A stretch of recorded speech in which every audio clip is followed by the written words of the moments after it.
Magnification volume, 0%. Good afternoon.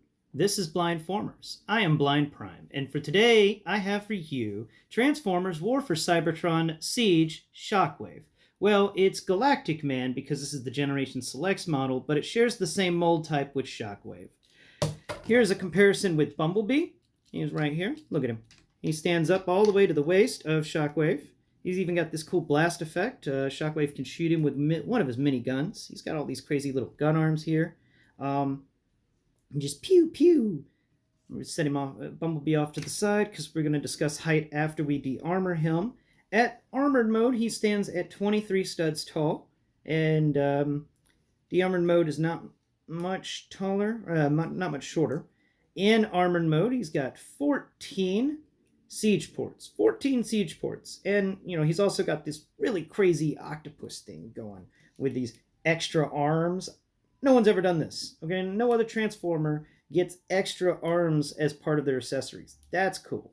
They sit on the sides. I wish they had hands so I could just, gun them up. But, his little blasters are cool. He's always got weapons on hand. I think that's kind of neat.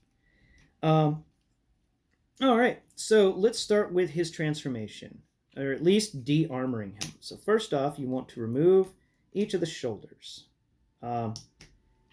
which may take a moment. They are in there pretty well, but they remove from the shoulders, and you can just set them off to the side. And you will reveal more siege ports. But in the process of that, you will take off some siege port. Well, actually, it's just still one for one. Still a one-for-one scenario going on right now. Then you want to remove the backpack, backpack armor, which is a crazy big engine and stretches out. And this is the thing that gives you 4 more siege ports onto your Shockwave / Galactic Man. Now you want to go down below and remove the guns, because he's got these big guns he uses as feet. Take those off. They're just big old double barrel crazy things. And now as all of his armor is removed, let's get into his measurements on this end. So with unarmored mode, he now stands at, 17, 18, 19, 20, 21. He stands 21 studs tall in unarmored mode. And Bumblebee, let's get a side-by-side comparison right here. Raise your hand. Shockwave / Galactic Man. Alright. With Bumblebee on his side here, we see that Bumblebee goes a little bit further up the waist. He's now past the crotch level. I'm going to set him off to the side. Alright. Now, before I start the actual transformation, I want to talk about something with him in his robot mode.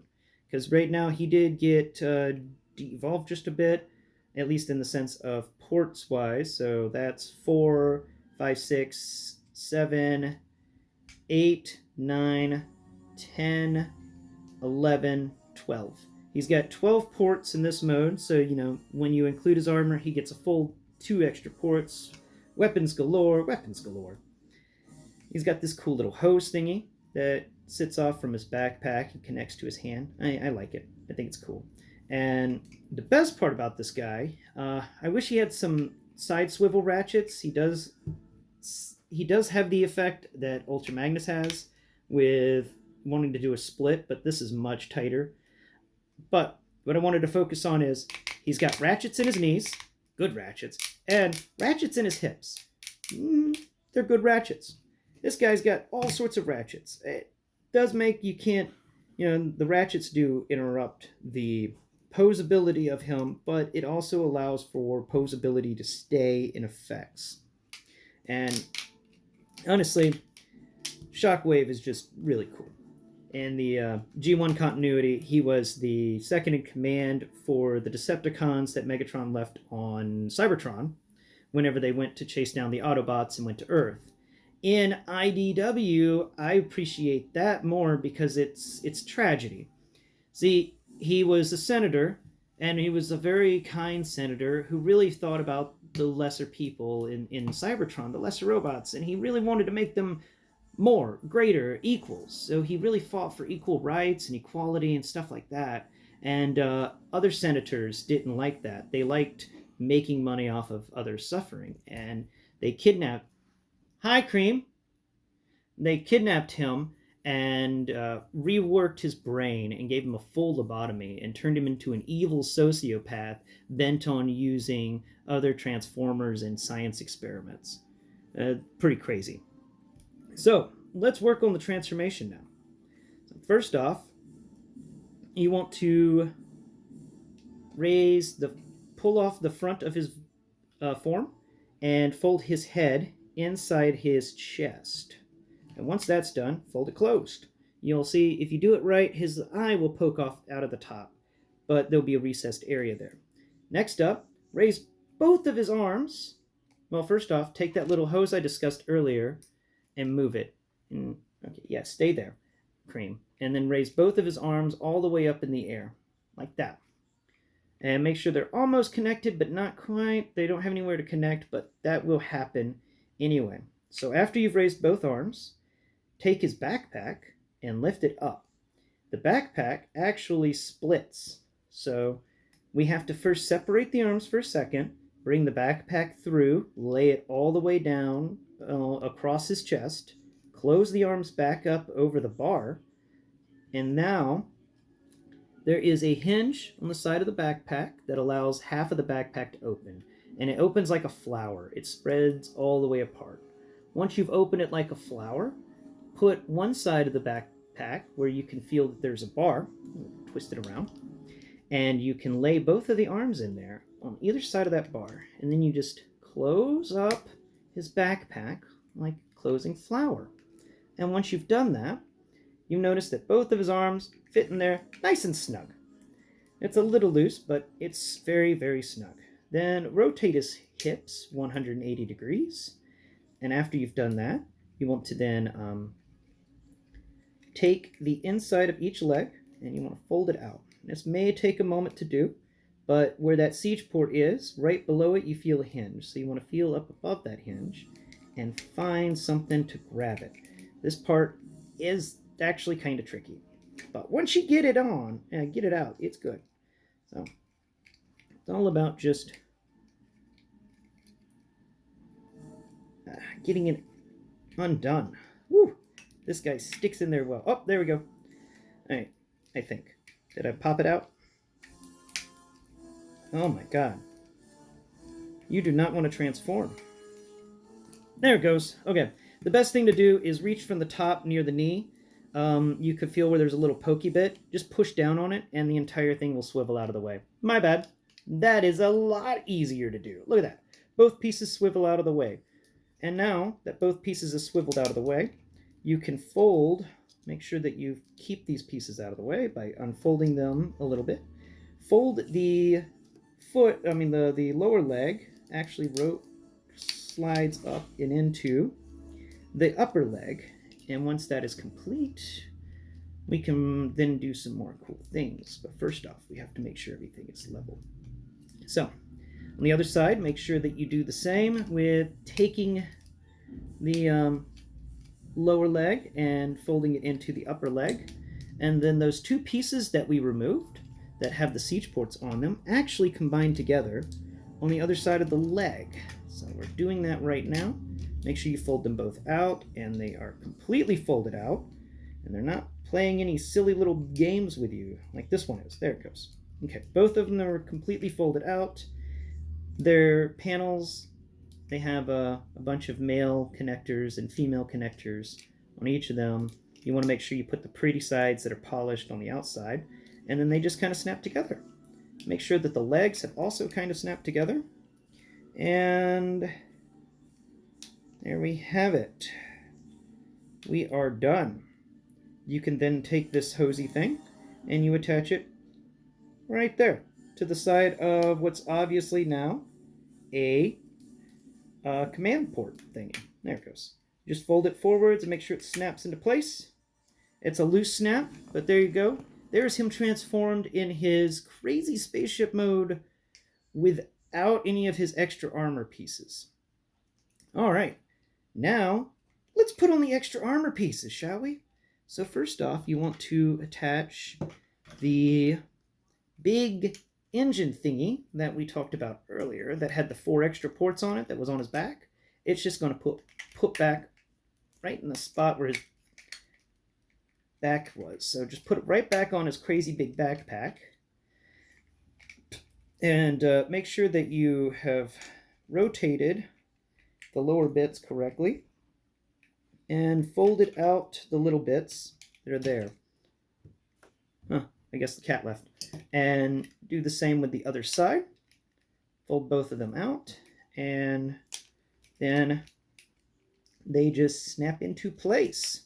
They're really kind of neat. I do like the fact that now he's got this huge engine. And then for his other arm bits, you just fold them up a little bit. And they don't really do much for the transformation. They don't transform very well. They just kind of fold up and in. And once you've done that, you can take this and plug it onto the side of the crazy big engine that you just got. Oh yeah, because these are also engines. Now the other side. Here it is. You just take it, make sure that you've folded the hand so that it's pointing straight forward, and the gun arm thingy. Oh, I didn't do that right. No, I did do that right on this side. Cool.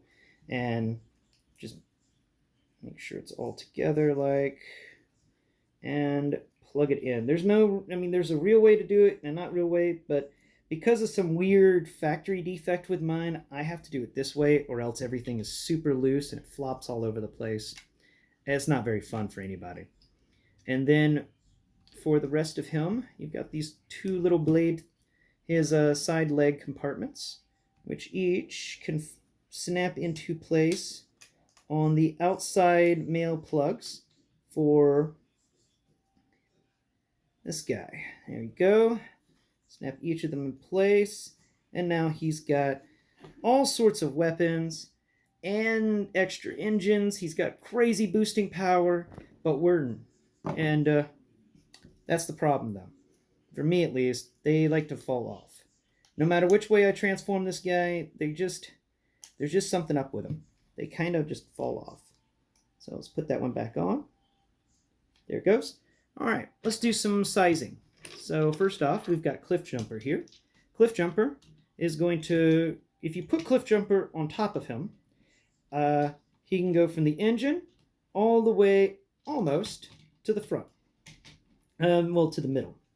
If you put him in the front, he goes from the very end of the feet to almost the midway, where his chest bit sticks up out of the side of the vehicle is where Cliff Jumper's tailgate ends. Now, size-wise, we got this thing, and he's basically, with the armor, he is 30 studs long. He is 30 studs long with his armor. Mode engaged. That's pretty awesome. Look at that. That guy is huge. Now we can take off. And finally, for siege port wise, he doesn't actually have many. I just took those things off, but I'd say 2, 3, 4, 5, 6, 7, 8, and 9, 10. He's got 10 siege ports, crazy awesome blast effects in vehicle mode. 10 siege ports is not bad. Let's take off those 2 pieces. We don't need them for what we're about to do because there's a secret transformation, and we're about to show you. Yay, secret transformations are fun. What you want to do with the secret transformation is fold all of this down. Just fold his legs forward, and the cockpit thing will actually supposed to fold forward. There it is. And the legs, as long as they stay together, and fold with it. Come on, come on. Everything fold down into your right place. And, oh, wait. Maybe that's the problem. Rotate the body 180 degrees and then do it. Then you can just take this cord here, his little hose, and plug it into somewhere new. And what you get there is a crazy sci-fi blaster. So, pew, pew. All right. It's pretty neat. It's a cool little play feature that I do appreciate in little toys like this. I think it's kind of fun to see them really fiddle with it in such a cool and unique way. Anyway, I am Blind Prime, and this has been Blindformers, and I hope you've appreciated my video on Transformers War for Cybertron Siege Shockwave. Please do all those things that usually people ask you to do. Hit that thumbs up doodle, subscribe, and if you know anybody in your life who is visually impaired, please share my videos with them. They may enjoy Transformers as much as I do. Until next Prime, bye-bye.